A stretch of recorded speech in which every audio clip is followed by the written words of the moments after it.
Here I want to introduce you to the topic of color management, and I also want to share with you 2 simple steps that you can take in order to have more accurate color in your overall workflow.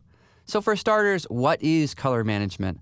Well, color management refers to the way that we work with and manage color, and also how we can communicate that color on different devices.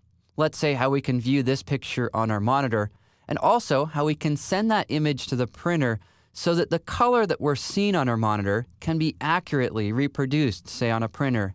In other words, color management, it's all about clarity. It's about clarifying communication between multiple devices. And there's some things that we can do in Photoshop in order to ensure that we have good color management practices. Yet before we even begin to work in Photoshop, there are 2 things that I recommend you do in order to ensure that you have more accurate color. Let's go ahead and talk about those. The first one is monitor calibration. The second one has to do with the ambient lighting that you have in your studio or your office. Let's talk about monitor calibration first. Monitor calibration is really important. And what you can do is you can use a device in order to calibrate your monitor. I'll actually be doing this later in this chapter, but I just want to introduce the topic here. You can use a device like this, the Color Monkey. This is the one that I use on my own monitors. This is a colorimeter which measures the color on your monitor. In other words, what it does is it allows you to accurately create a profile which describes and displays the color on your monitor.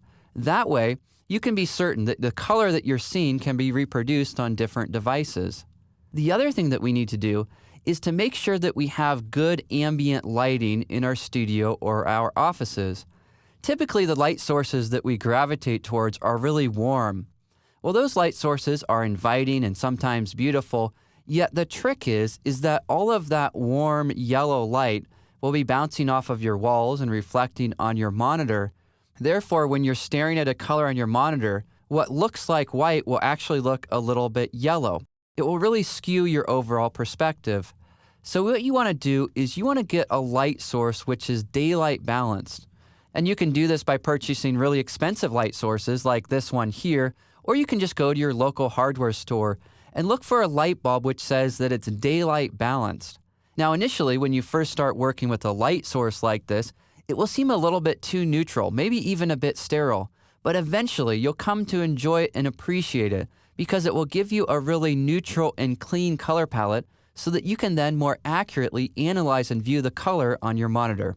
All right, well, after having set up these 2 things, what we need to do next is take a look at how we can manage color when working in Photoshop. Let's talk about that in the next movie.